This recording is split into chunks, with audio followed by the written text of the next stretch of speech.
Fala, seus cristãos cansados, graça e paz a todos os santos da internet. Chegou a hora da gente dar aquele pontapé inicial no estudo da escola sabatina e a gente já está chegando na reta final desse tema do segundo trimestre de 2023, que é as 3 mensagens angélicas.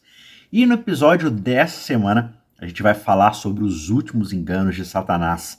E a gente vai fazer isso como costumeiramente, né? A gente faz aqui no canal, discutindo a partir de 3 tópicos importantes do nosso estudo dessa semana. O primeiro, a imortalidade natural, ou a imortalidade consequente, ou a imortalidade implícita do ser humano, né? E como esse assunto ele acaba abrindo as portas para o espiritismo, né?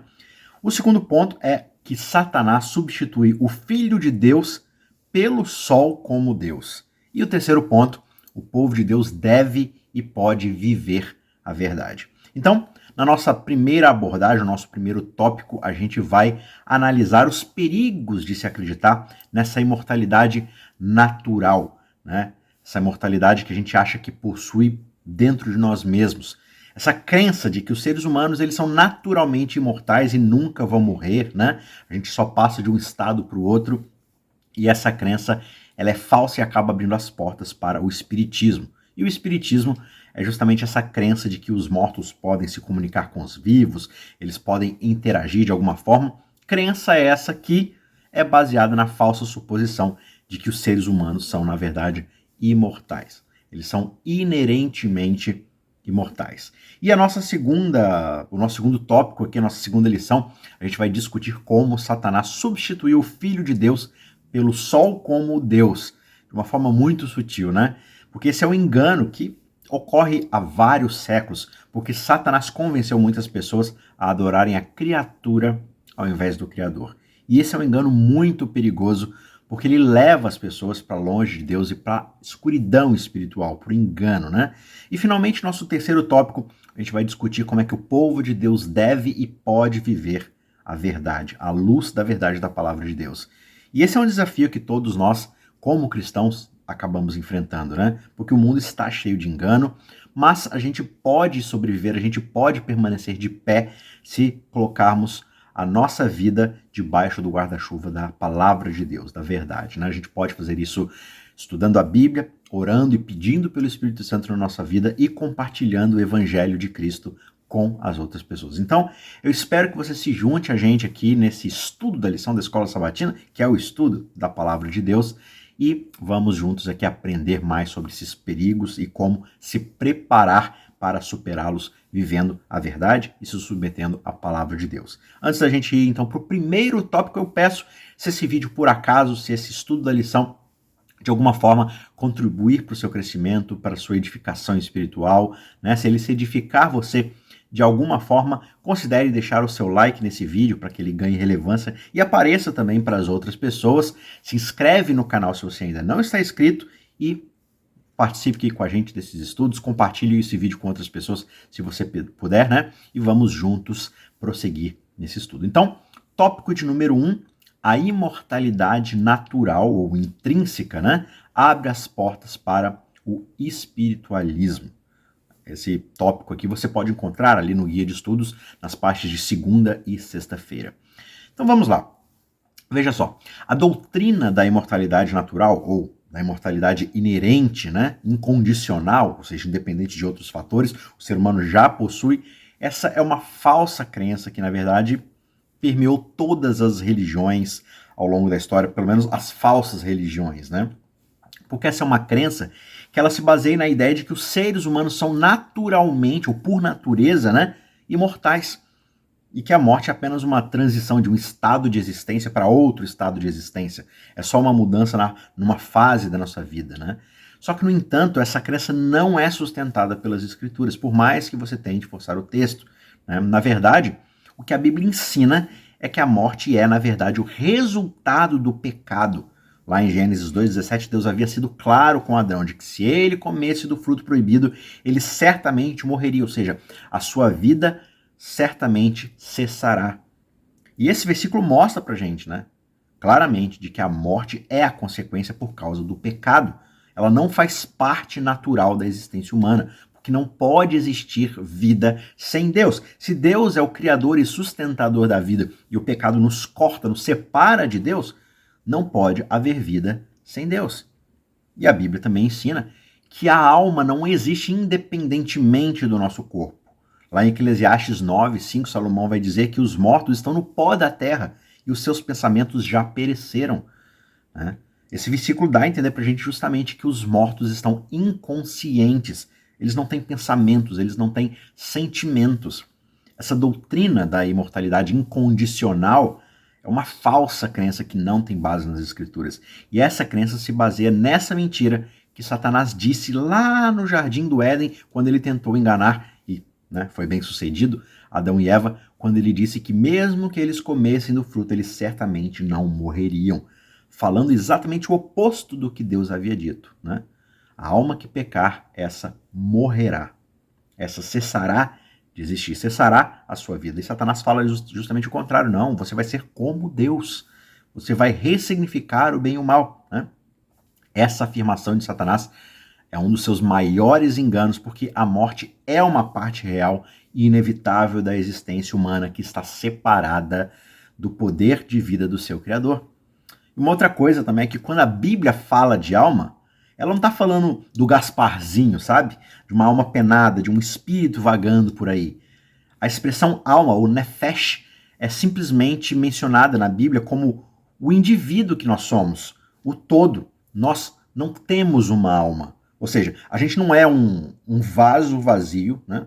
E dentro de nós tem algo chamado alma. Não é isso que a Bíblia diz. A Bíblia não fala que nós temos uma alma. A Bíblia diz que nós somos uma alma. Alma é o nosso todo, é o nosso indivíduo. Né? Corpo, mente, pensamentos, ideias, batimentos cardíacos, fluxo sanguíneo, ações, emoções, tudo isso é a alma do ser humano. Nós somos uma alma que tem o fôlego divino. Portanto, sem esse poder que garante a vida, que vem da parte de Deus, do Deus que nos dá o seu fôlego de vida, a gente simplesmente volta ao estado de inexistência que é natural a nós. Antes de Deus soprar esse fôlego, a gente não existia.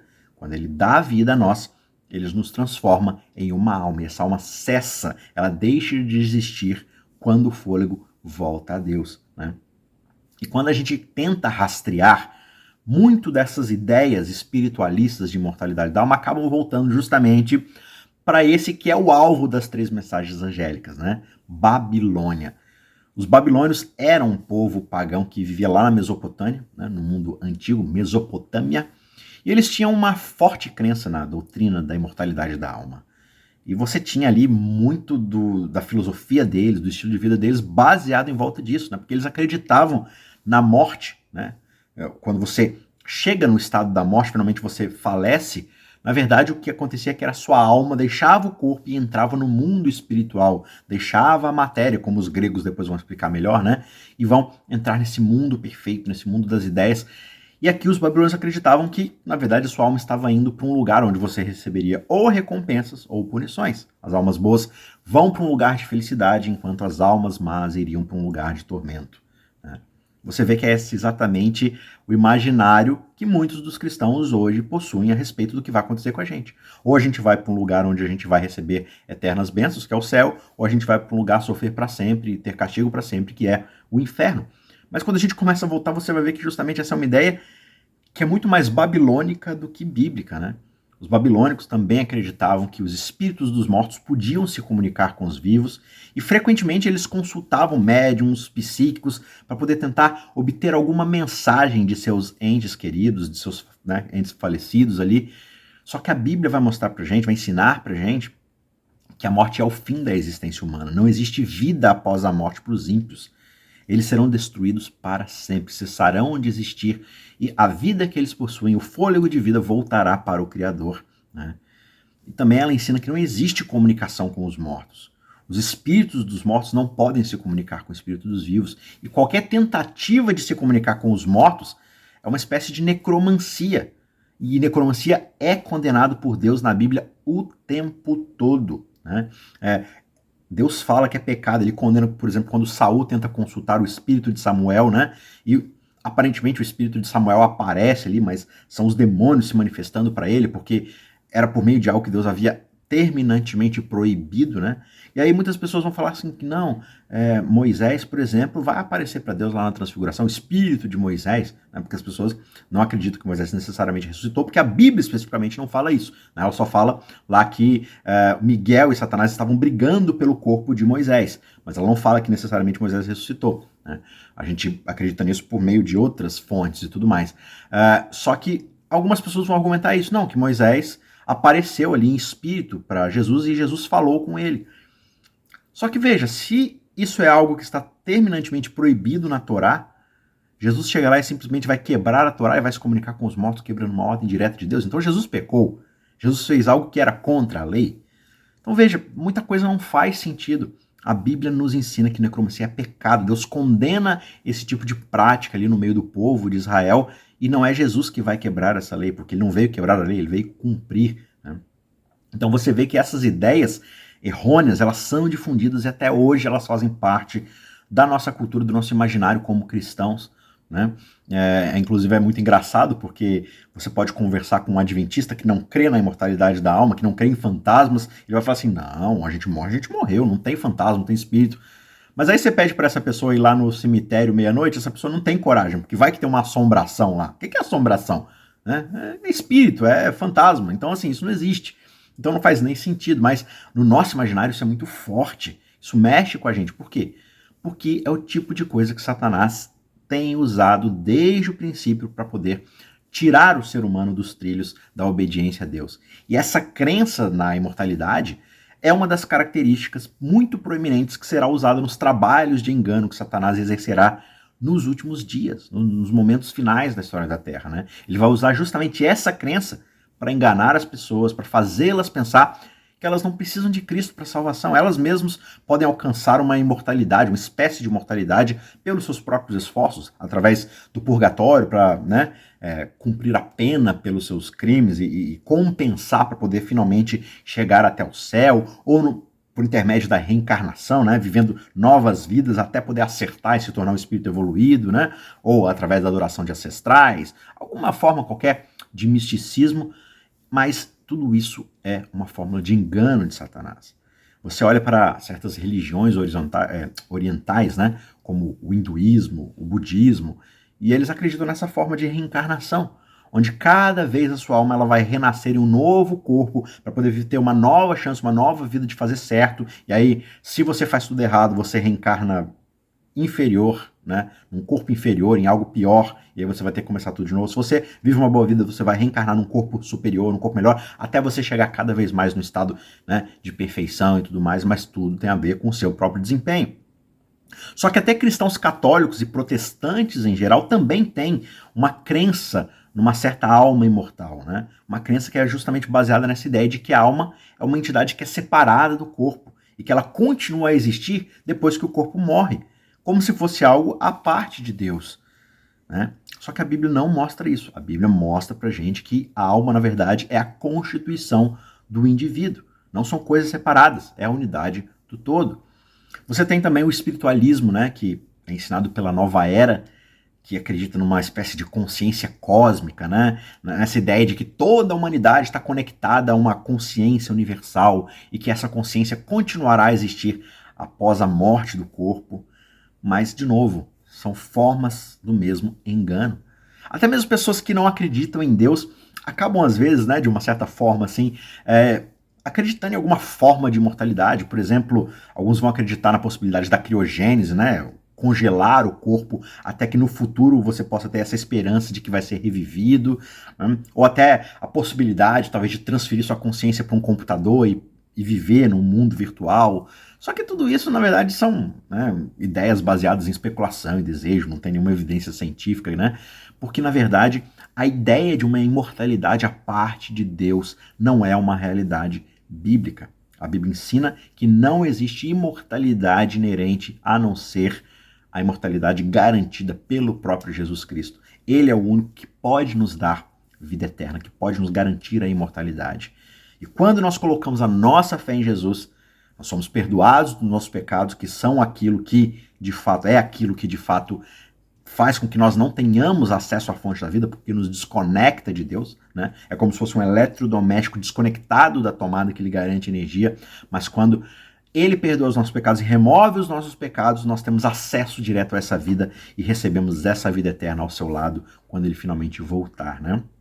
Assim como Paulo vai dizer lá em 1 Coríntios, no capítulo 15, verso 54, quando este corpo que é corruptível se revestir de incorruptibilidade, e aquilo que é mortal se revestir de imortalidade. Então ele está falando que aquilo que o constitui como ser humano é mortal. E um dia será revestido de imortalidade, ou seja, é algo que será garantido, que será outorgado. E aí ele diz, então se cumprirá a palavra que está escrita, tragada foi a morte pela vitória. Onde está, ó morte, a sua vitória? Onde está, ó morte, o seu aguilhão? O aguilhão da morte é o pecado, e a força do pecado é a lei. Mas graças a Deus que nos dá a vitória por meio do nosso Senhor Jesus Cristo. Ponto de número 2, Satanás substituiu o Filho de Deus pelo Sol como Deus. Partes aqui de terça e quarta-feira. Então só um trocadilho aqui mais ou menos, para a gente entender o que é essa mensagem das partes de terça e quarta-feira, mas elas têm a ver com a ideia de que, como você já bem sabe, lendo a Bíblia, e a lição aqui também está querendo deixar claro, Satanás é um mestre enganador e ele sabe que a melhor maneira de impedir as pessoas de adorarem a Deus, o verdadeiro Deus Criador, é justamente distraí-las com a adoração pela criação. E é por isso que ele promove a adoração às forças da natureza, como o Sol, em certas culturas, desde o início da história, né? E essa adoração ao Sol tem justamente as suas raízes nas civilizações mais antigas, como o Egito, a Síria, a Pérsia e, ela novamente, a Babilônia. Essas civilizações, elas acreditavam que o Sol era uma espécie de Deus, ou o próprio Deus mesmo, e que era necessário adorar esse Deus para poder garantir uma boa colheita, outras bênçãos, o cuidado, a proteção, a vitória. Só que a gente sabe que a Bíblia ensina que o Sol, na verdade, nada mais é do que mais uma das criações do próprio Deus Todo-Poderoso. Como o salmista vai dizer no Salmo 19, verso 1, né? Os céus nada mais fazem do que o quê? Proclamar a glória de Deus. O Sol é mais uma das muitas coisas nos céus que declaram a glória de Deus como Criador. E no próprio relato da criação, quando Moisés está escrevendo ali o poema da criação, quando ele vai falar que Deus cria o Sol e a Lua, ele não fala Sol e Lua. Ele não se chama pelo nome próprio, digamos assim. Ele fala o luzeiro maior e o luzeiro menor. Moisés quer ter certeza de que não vai haver aqui nenhuma personificação do Sol para poder confundir a cabeça, a mente dos israelitas para os costumes pagãos, por exemplo, que existem de adoração ao Sol e à Lua como entidades ali no Egito. Então ele descaracteriza, despersonaliza e fala, não, é uma luz mais forte, uma luz mais fraca para governar lá o céu, porque ele não quer que os israelitas achem que eles estão lidando com algum tipo de divindade. E aí tudo isso leva a gente para um detalhe muito sutil, só que muito importante, que é a efetivação do domingo como dia representativo da adoração cristã. Só que se você estudar bem a história, você vai ver que esse é um fenômeno que é relativamente recente, porque na antiguidade das escrituras sempre foi o sábado do sétimo dia. A primeira lei dominical, ou seja, o primeiro estatuto que colocava o domingo como dia de guarda para a cristandade, começa lá em 321 depois de Cristo, pelo imperador romano Constantino. Constantino era um pagão que acaba se convertendo ao cristianismo, e aqui a gente pode dizer converter talvez entre grandes aspas, né? Mas esse imperador, ele acreditava que ao tornar o domingo de oficial de descanso e adoração, ele ia conseguir unir tanto a religião pagã de Roma quanto a religião cristã e judaica, né? Porque até então os cristãos haviam sido perseguidos o tempo todo, eles estavam em oposição ali ao governo de Roma, então ele pensou assim, não, se eu conseguir unir todo o império debaixo de uma única religião, então eu vou ter sucesso, eu vou poder governar todos, vou ter um exército mais forte, não vou precisar gastar recursos aqui perseguindo esse povo, né? Mas aí, como é que eu faço para poder unir todo mundo debaixo de uma religião? Porque os romanos não vão aceitar se tornarem judeus ou cristãos. Os cristãos não vão aceitar se julgarem, né, se juntarem ali aos pagãos. E aí ele faz essa mistura. Ele começa a misturar elementos do paganismo junto com o cristianismo junto com o paganismo e tal, para se tornar uma massa meio amálgama de uma coisa só. E nesse bololô de coisas, ele declara o domingo como dia oficial de descanso e de adoração dentro do Império Romano, né? importando todos esses elementos pagãos ali da simbologia da adoração ao Sol Invictus, ou seja, o deus do Sol da religião romana, que simbolizava vitória sobre as guerras, né? E ele tinha essa visão de que eles se tornariam uma nação ainda mais poderosa debaixo desse deus Sol, desses solos invictus. Tanto é que o domingo vai ser nomeado após essa divindade, como o dia do Sol, ou seja, no inglês, Sunday, né? Dia do Sol. Então, isso tem as suas raízes lá atrás com Constantino, dentro de toda essa miscigenação não miscigenação, mas essa mistureba, esse sincretismo religioso. E aí, com esse ajuste, Constantino consegue o que quer e ele traz muitos dos cristãos que até então estavam sendo perseguidos para o seu lado. E aí, com essa concessão por parte ali de muitos desses cristãos, eles foram mais aceitos pela população romana, né? Só que tudo isso, de novo, foi esse movimento sincrético por parte desse imperador. E aí o paganismo, nos seus traços de adoração ao sol e muitas outras práticas pagãs, né, vários outros elementos, como adoração de imagens e outras coisas mais, finca suas garras na igreja e até hoje você consegue ver essas garras fincadas, né? A Igreja Católica Romana mais tarde vai adotar finalmente o domingo como dia oficial de descanso, de adoração para os seus membros. A Reforma Protestante, infelizmente, acaba não mudando nada nessa prática. E a adoração no domingo ainda é a norma na maioria das igrejas cristãs hoje. Existe todo um exercício de tentativa de explicação teológica para poder refazer as bases que levam ao dia de guarda e santificação, só que não existe base bíblica sólida para, de fato, colocar a adoração a Deus, a santificação, dentro do contexto do domingo.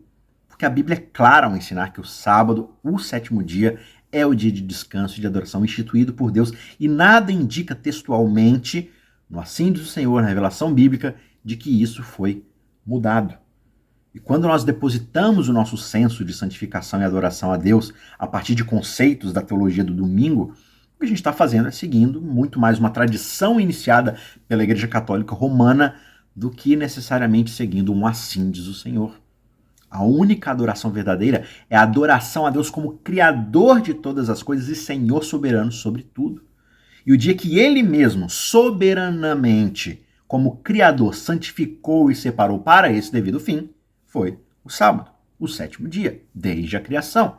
E quando nós adoramos a Deus santificando o sábado e separando ele como reconhecimento do seu poder criador, né, a gente está reconhecendo que esse Deus que fez os céus e a terra merece toda a nossa adoração e toda a nossa submissão. E nós também estamos rejeitando uma falsa adoração da criação, colocando a criatura no lugar do Criador. Ah, mas eu não adoro o sol. Ah, mas eu não adoro nenhum bicho. Ah, mas eu não adoro nenhuma força da natureza. Mas muitas vezes eu estou me colocando no lugar do Criador, definindo os termos de como a nossa relação vai funcionar. Eu estou redefinindo o bem e o mal, assim como Adão e Eva fizeram lá atrás ao comer do fruto, né? A gente está dizendo que nós, como criação, não estamos acima do Criador, nem em pé de igualdade com Ele, quando a gente de fato o adora como Senhor e Criador da nossa vida, separando e santificando o sábado, assim como Ele fez. Na verdade, nem santificando o sábado, porque o mandamento depois, o quarto mandamento lá no Êxodo, vai dizer: lembra-te do dia de sábado para mantê-lo santo, para reconhecê-lo como santo, porque ele não foi santificado e não é santificado por mim. Ele é santificado por Deus, lá na criação, e eu simplesmente desfruto da santidade desse dia, nessa postura de submissão e gratidão ao Deus que me criou, né? É por isso que, como a gente já viu algumas semanas atrás, a primeira mensagem angélica vai convidar a gente a adorar aquele que fez o céu, o mar e as fontes das águas. Aquele que é o Senhor sobre o sábado e sobre toda a criação, né? Finalmente a gente chega ao ponto 3. O povo de Deus deve e pode viver a verdade. É a parte de domingo, né? Dando aí essa introdução, essa abertura, porque é discutido depois, eu deixei para colocar aqui no final. Mas quando a gente pensa em viver a verdade, a vontade de Deus, a gente pode achar assim que essa é uma tarefa difícil, né? Talvez até alguns vão achar que é impossível, mas ela é sim possível com a ajuda de Deus, com a ajuda do seu Espírito, né? E Satanás vai usar o engano para tentar impedir que as pessoas vivam essa verdade. Ele vai usar falsas religiões, falsas filosofias, falsas ciências para tentar desviar as pessoas do foco. Só que Deus nos deu a sua palavra, Ele nos revelou a sua vontade através da Bíblia, para poder ajudar a gente a discernir a verdade do erro. No fim das contas, a Bíblia é a nossa única fonte de verdade que a gente pode confiar, porque ela vem direto de Deus. E quando nós estudamos a Bíblia com humildade, com submissão ao Espírito de Deus, nós aprendemos mais sobre o caráter de Deus, nós aprendemos mais sobre o seu plano para as nossas vidas, as suas promessas para nós e o caminho que ele escolheu para trilharmos. E também aprendemos sobre os perigos do pecado e a importância do arrependimento e da submissão à vontade de Deus, né? À medida que nós vamos estudando a Bíblia, nós vamos nos tornando capazes de crescer no nosso conhecimento de Deus e da sua verdade para nós. E também nos tornamos mais capazes de desenvolver uma fé muito mais forte em Deus e nas suas promessas, para que quando finalmente o engano vier, a gente possa confiar de que Deus é verdadeiro naquilo que ele disse, naquilo que ele prometeu. Quando nós vivemos a verdade, nós não apenas seguimos a vontade de Deus para as nossas vidas, mas nós também ajudamos a espalhar essa mesma verdade para outros ao nosso redor. Porque o mundo está cheio desses enganos e as pessoas estão com fome da verdade. E quando nós vivemos essa verdade, nós pregamos essa verdade, a gente está lançando luz sobre as trevas que estão no nosso mundo e apontando as pessoas na direção de Jesus Cristo.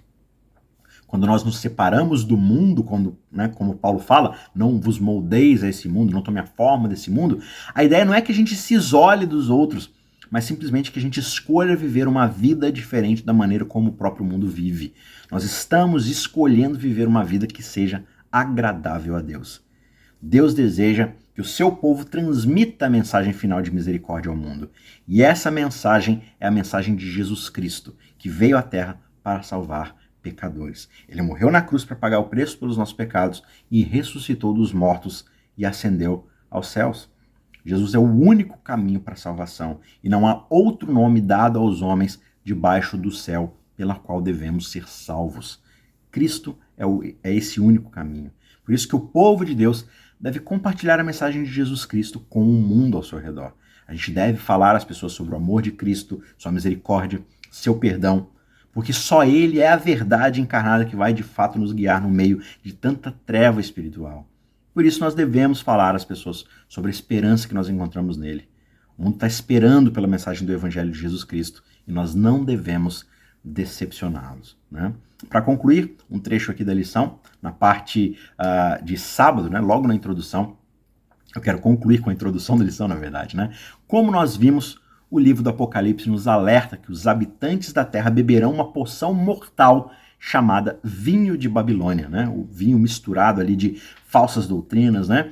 Então, existem doutrinas e ensinamentos que são falsos e que no final apenas nos levarão à morte. No entanto, o mundo não é deixado sem um antídoto.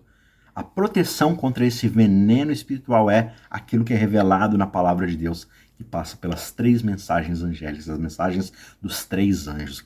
Então, o Apocalipse, Deus, através de João ali, traz para nós o antídoto contra esses enganos, um alerta para que Babilônia não nos engane.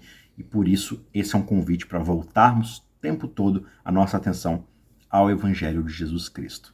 Que esse Evangelho abençoe a sua vida e que você não fique sem compartilhá-lo com aqueles ao seu redor.